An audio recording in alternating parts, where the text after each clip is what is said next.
Wow, demi terlepas dari garis kemiskinan dan menjadi kaya, beberapa pemuda nekat membuat salinan uang palsu. Langkah pertama yang dilakukan menggambar secara detail dan menyatukan semua potongan gambar menjadi satu. Langkah kedua mencetak. Langkah ini bukan keahlian Suni, namun saudaranya Firoz sangat mahir. Hal itu dikarenakan keluarganya menjalankan pabrik percetakan. Firoz bahkan lebih hebat dari mesin dalam memahami warna cat. Kemudian Firoz memfotokopi bagian bawah salinan dan memperbaikinya sedikit demi sedikit, lalu menggosoknya dengan bola kaca, memberikan lapisan pelindung. Selanjutnya salinan uang palsu itu dipanaskan dan dibersihkan. Setelah itu hal ajaib pun terjadi. Setelah dicetak, salinan uang palsu itu bisa digandakan dalam jumlah yang banyak. Semua proses penggandaan berlangsung secara bertahap, mulai dari mencetak, membersihkan, dan mengganti warna. Setelah itu salinan uang palsu bisa dicetak secara cepat dan banyak. Kemudian langkah berikutnya adalah pemotongan. Dalam proses pemotongan sudah tersedia sebuah alat potong yang dapat membantu dengan mudah dan cepat. Lalu langkah terpenting berikutnya adalah menambahkan fungsi anti pemalsuan uang. Kertas kilat yang sudah dipotong tipis kemudian diselipkan secara manual dan perlahan. Dan langkah yang terakhir adalah mencetak nomor seri dengan ukuran yang berbeda di bagian pojok kiri atas dan kanan bawah. Suni menatap salinan uang palsu itu dengan cukup lama. Kemudian salinan uang palsu itu dicelupkan di sebuah rendaman air teh.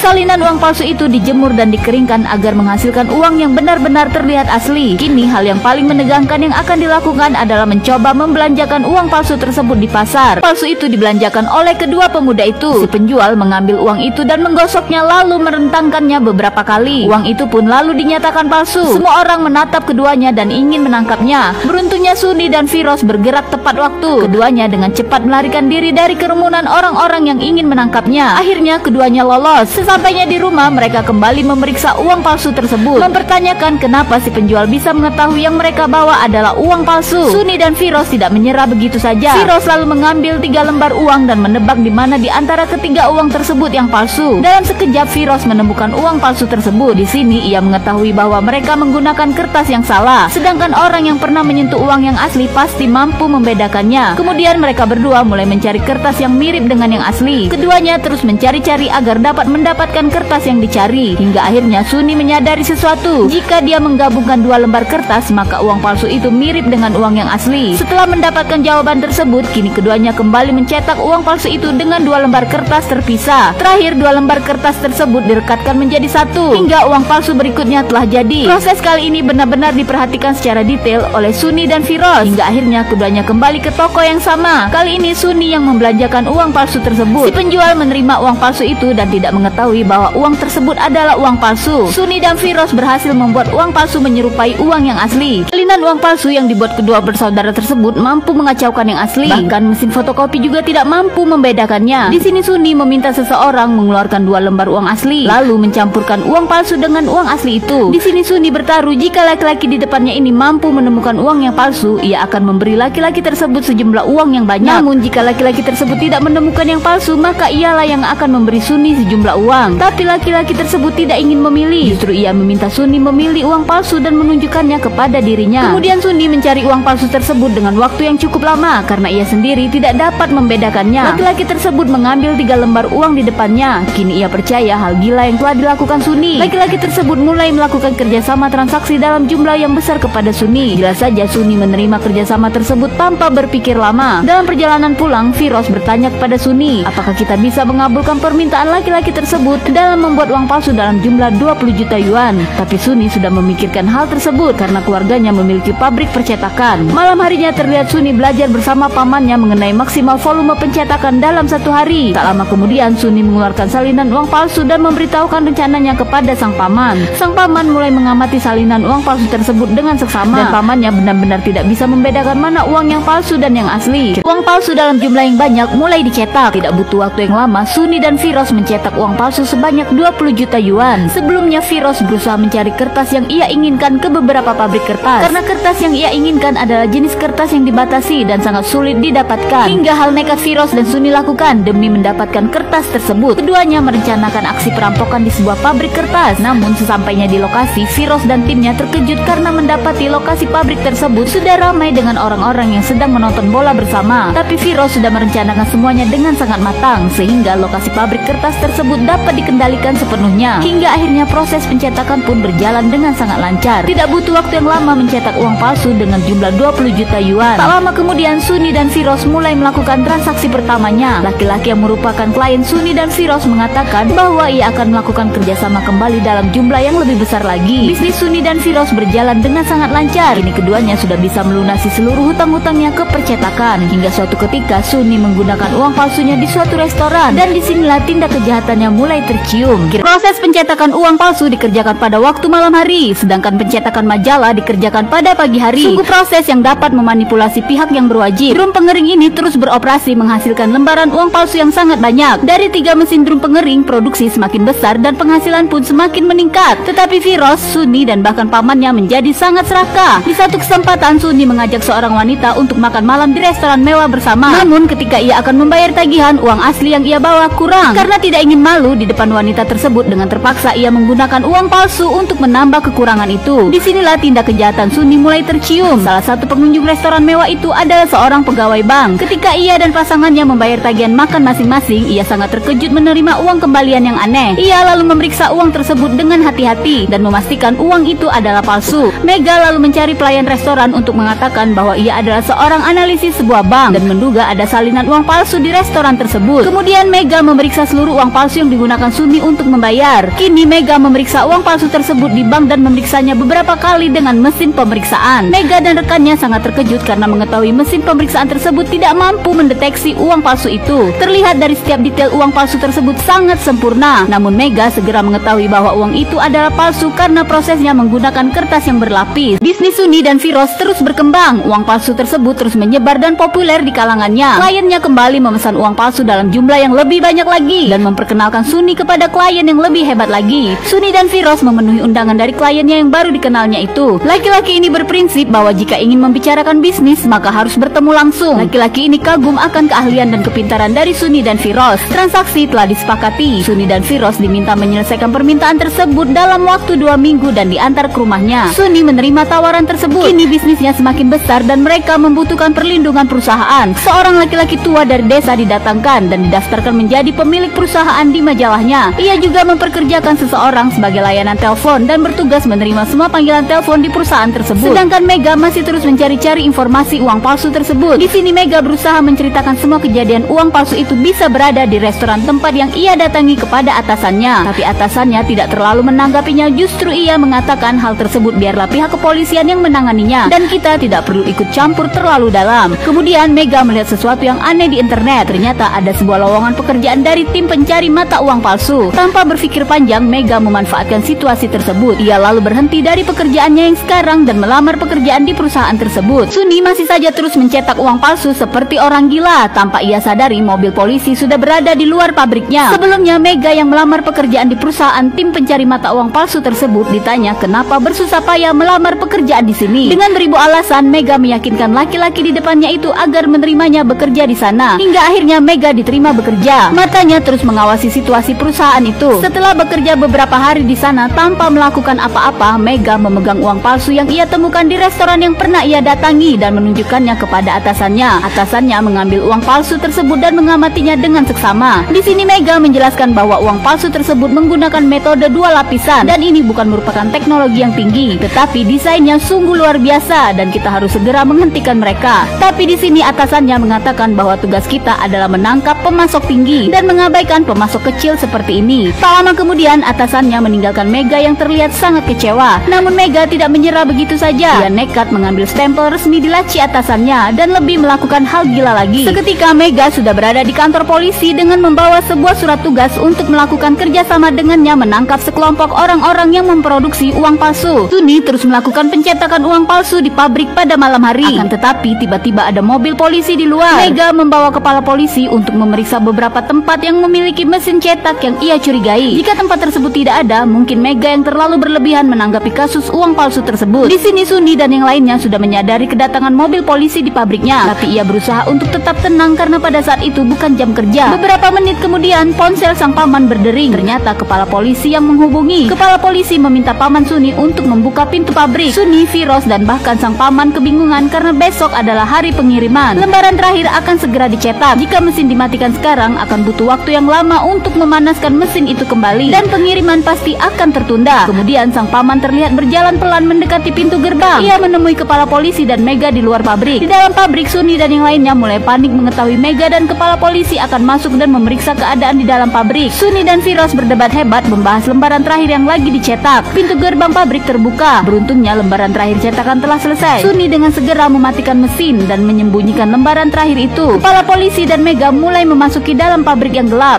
Kepala polisi dan Mega terus masuk dan mengamati seluruh isi dalam pabrik percetakan itu. Taman tidak punya pilihan lain selain berpura-pura sakit saat ini demi mengulur waktu. Tapi di sini sisa-sisa cetakan uang palsu berserakan di tempat sampah. Mega melihat dan mengarahkan senter yang ia pegang ke sana. Dari belakang terlihat Suni keluar secara diam-diam. Ia bersiap membunuh Mega. Tapi pada saat yang bersamaan ponsel Mega berdering. Ketua tim menghubunginya karena mengetahui Mega mencuri stempel dari lacinya. Ketua tim memintanya untuk segera kembali. Setelah keadaan aman, Suni dan yang lainnya kembali menyelesaikan pekerjaan terakhir. Keesokan harinya mereka mengendarai mobil untuk mengantar barang dan berpura-pura menjadi pekerja dari tas kulit. Di sini mereka berdiskusi sedikit ketika ada inspeksi dari pihak kepolisian. Kini keduanya telah tiba di lokasi untuk melakukan transaksi. Barang pun ditukar dengan 2 tas besar uang asli. Keduanya mengecek isi dari 2 tas besar tersebut. Tapi ketika keduanya kembali ke pabrik percetakan, terlihat sang kakek sudah menunggu dengan wajah yang menyeramkan. Kakek Suni mengetahui tindak kriminal yang telah mereka lakukan. Mereka berdua diusir, tapi Suni dan Firoz tidak mempermasalahkan hal itu karena keduanya sudah memiliki uang yang sangat banyak untuk bersenang-senang. Orang bertutup kepala dihempaskan. Ternyata kedua orang itu adalah Suni dan Firoz yang telah disekap. Sebelumnya Suni dan Firoz telah diusir sang kakek karena sang kakek telah mengetahui tindak kejahatan yang telah dilakukan Suni dan Firoz. Keduanya lalu pergi dan proses pencetakan uang palsu pun dihentikan. Tapi Suni dan Firoz tidak ambil pusing semua itu karena keduanya sudah mendapatkan uang asli yang banyak dari bisnis uang palsunya. Di saat keduanya telah berhenti mencetak uang palsu, Mega telah mengembangkan alat pendeteksi uang kertas jenis baru dan mendapatkan dukungan negara serta promosi dilakukan secara nasional. Hal tersebut tidak mempengaruhi Suni dan Firoz karena uang yang mereka miliki sekarang semuanya asli dan banyak. Namun hal itu mempengaruhi pemasok uang palsu karena mereka sudah mencetak uang palsu secara gila-gilaan. Dengan adanya alat pendeteksi tersebut, uang palsu tidak akan berguna sama sekali. Tiba-tiba anak buah si pemasok menunjukkan selembar uang palsu di hadapannya. Si pemasok memasukkan uang palsu tersebut ke alat pendeteksi. Wow, ajaib, uang palsu tersebut bisa lolos dari alat pendeteksi. Ternyata Suni dan Firoz yang membuat uang palsu itu dan keduanya didatangkan kembali di sana. Film pun berakhir. Makasih yang sudah nonton. Nanti